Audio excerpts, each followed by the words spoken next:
Um, Not really the incident itself, but a video created by a YouTuber, Town Business JS.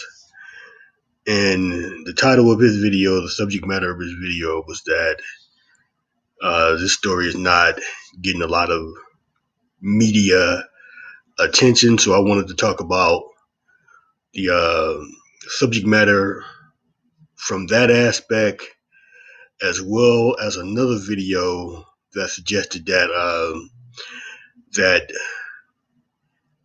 the people in her family, or primarily the men in her family, should first be responsible for putting Chad in check. So I'm going to talk about the subject matter from those two perspectives. So going back to the first by Town Biz JS, I agree with him. The story is not getting the media a lot of media coverage, but we know that, and we know why. The fact that we can talk about the double standard all we want to. That if this was a black guy who was uh, the individual identified as the abuser, it would get a lot more attention as well. And definitely, if the person, the black man attacked, would be a white woman, a black guy would already be sentenced and demonized just in accord of public perception. Now, the media mechanism is not set up to demonize white guys, especially white guys who may hurt and harm black women. It ain't not set up for that. Not really set up for demonizing them for whatever they do in any aspect. And we can talk about another incident that happened maybe like about a couple of months ago. The actor Shia LaBeouf, he was accused by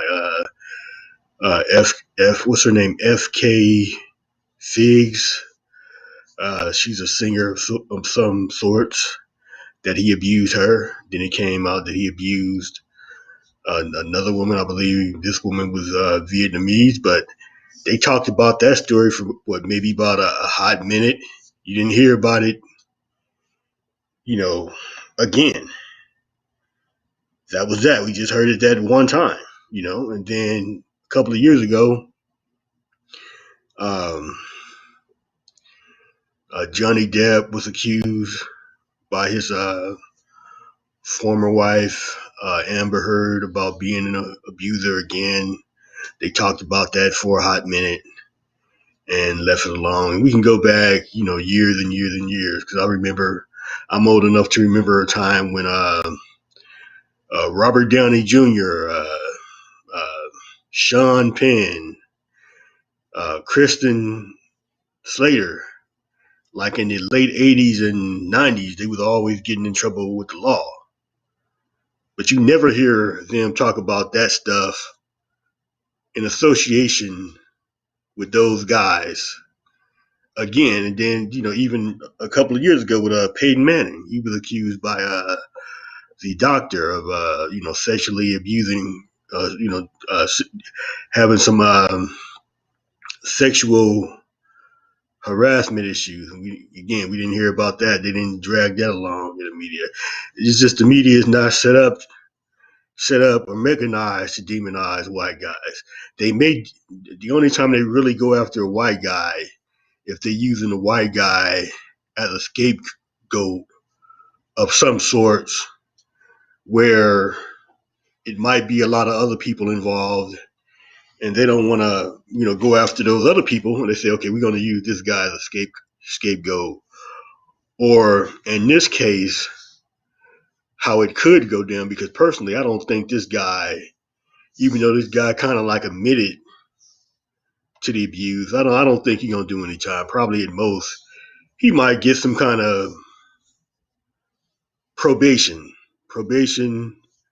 that's about it. Maybe do some counseling, but I don't think you're gonna get any hard time for doing this. It's already kind of set up to go that way anyway. So I don't think he'll be doing any hard time or anything like that in this situation. I don't believe that at all unless and again I stated that if there's like a really gigantic outrage from black people and it gets a lot of media momentum, then they might scapegoat this guy and make him do a little bit more time to maybe like pass if they think it'll pacify some black people and keep some black people quiet. But more than likely, I don't think that's going to happen because, again, other than like a few black YouTubers talking about this, you know, I, I haven't really seen this as national news.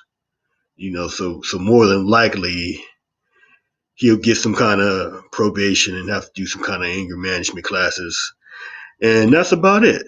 Um, and again, like I said, we understand why. Stanford swimmer. A couple of years ago, he was caught. Actually, they found him in the act raping an unconscious woman outside, and it was time for him to be sentenced. The judge was like, I don't see what purpose it would serve to send this young man to prison for a long time. And again, he gave him something like 3 months probation or something like that. So I mean, it just routinely that guys like Wheeler, they don't really get punished for their crimes unless it's some kind of circumstance, political circumstance where they want to where it's not really about them. It's more or less, okay, we're going to get him so we don't have to go after the other people involved in things, kind of like what they did with the Epstein guy, where they figure, okay, we'll get him and we'll make him be the scapegoat. But there's a whole lot of other well-known people who were doing the same thing, was doing this along with Epstein, that we're not going to even touch because we're going to make him seem like it was just him. So they may do stuff like that occasionally, but usually routinely, these guys get away with stuff like this. They get away with murder all the time. The laws are not set up to really convict them. They're set up to convict, more than likely the black man, because when we look at the prison population, by far, who who is heavily populated in these prisons? The black man. You think old school Joe Biden for that, and with assistance in California from Kamala Harris. So thank them. Send them your notes of thanks. So the other issue is that whether or not um, uh, her family, the black man in her family, should be responsible for handling Wheeler. I say yes. And a lot of black guys on the video feed disagree, but I'm like, look, if you don't protect your family, who will?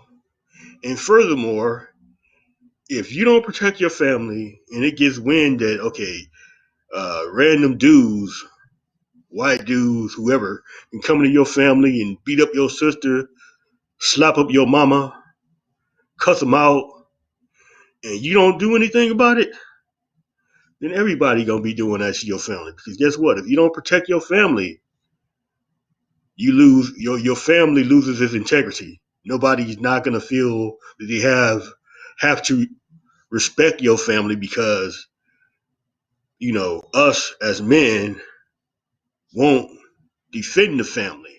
We won't defend the women. And there's been situations where stuff happened to my family, happened at my house, and I had to step in action because at that point, even if your sister, whoever, go back with the guy, it's your responsibility to let him know, despite what she do, that he ain't gonna get away with disrespecting your family because it's about your family. Because if somebody hit my sister, do something to my sister, do something to my niece, do something to my my female cousins, my aunties, and etc. They're essentially doing something to my mama, to my grandma, and I can't have that. Can't have that. You got to handle your business with them. Whatever. I'm not saying exactly what you got to do, but you got to let them know that there's consequences for for doing something to a lady in your family beyond them. So in retrospect, it don't really have anything to directly do with the young lady. It's the whole family that you have to protect, and you gotta let people know that hey, they can't come and just disrespect your family like that. So you gotta address it any way that you can. So, and again, I don't know if the men in her family have not stepped to this guy, because even if you can say, well, maybe her father's not around. Okay, well, she's a full black woman, so I bet you she have some black male cousins, maybe some brothers, some uncles who can go step to this dude regardless of what she feel about it or not. Because if you do something to somebody in my family, you doing something not only to them but to everybody in the family, including me. So if you don't do anything about it, guess what? Your aunties, your daughters, your sisters, yeah, they will feel slighted because it's like, well, dang, this dude went and slapped up our cousin and nobody ain't did nothing about it. That's insane. So, so to protect the integrity of your family, you got to step to any guy. And again, I don't, just regardless of whether or not the police do anything, because we can't always count on the police to come to our defense when we need them to come to our defense. Because you got to think about it. You know, the police really weren't put in business to really protect and serve for us. More or less, they was put in the service to control us and manage us, and in some cases, straight up execute us. And that's just a fact. So again, we can't always depend upon law enforcement to come to our aid. So therefore, we have to be accountable amongst ourselves and handle guys like this. And again, I'm not saying exactly how you choose to handle it. What do you choose to do in this situation? But it has to be addressed. Whether you step to the guy and talk to him and make him give an apology to your sister, to your mother, and all the women in your family for doing this, you have to step to this guy. You have to step to this guy. You have to. So hopefully, and again, I don't know. I haven't really did any further research into this, but I just because from the get go, I always wonder, well, how did the man in the family? What do they think about this? Because that's a good question. Because these are the first defenders of the women in the family. So again, I just think about my family. If somebody did this to a young lady in my family, I would have to go say something to this guy. I would have to, whether now or at some point, you know, you know. And again, I have stepped to individuals who, because even if they didn't do it in my presence, I heard that they did it. And again, you hear people talking about what people have done. So again, somebody got to address it. Somebody got to go step to this guy. I'm not saying uh, what you have to do, but something has to be done to let them know that they have to respect your family and that you're not going to let people just get away with coming in hurting and disrespecting people in your family. You cannot do that, because if you get into the habit of doing that, you really don't have a family. If you can't protect your family, you don't have a family. And all this stuff about black unity go out the window, because what do we have to be unified first? Family. Family first. If you can't be unified with the family, don't be talking to me about unified with somebody else, because you don't even have the decency and respect to stand up for your family. So if you can't stand up for your family, you can't be unified in anything else, and all that is just a lost cause. So yes, to the women who put that out, even though you were putting it out just to win some kind of petty argument. But yeah, it definitely some truth to that. We have to defend our family. Yeah, as a black man, you got to defend your family. You got to defend the women in your family. You got to defend your daughter. You got to defend your sister. You got to defend your aunties. You got to defend your cousins. You have to. It's your responsibility. It's your responsibility. I don't care what kind of guy she ends up with. I don't care if she's with a polka dot dude from Mars. You still got to defend her if that guy does something to her. I don't care. You don't disregard her just because she goes out and dates some white guy. That's insane. Just how you would check a black man for doing something to her, you got to be able to check a white guy. Don't let him off the hook. Don't make it easy for him.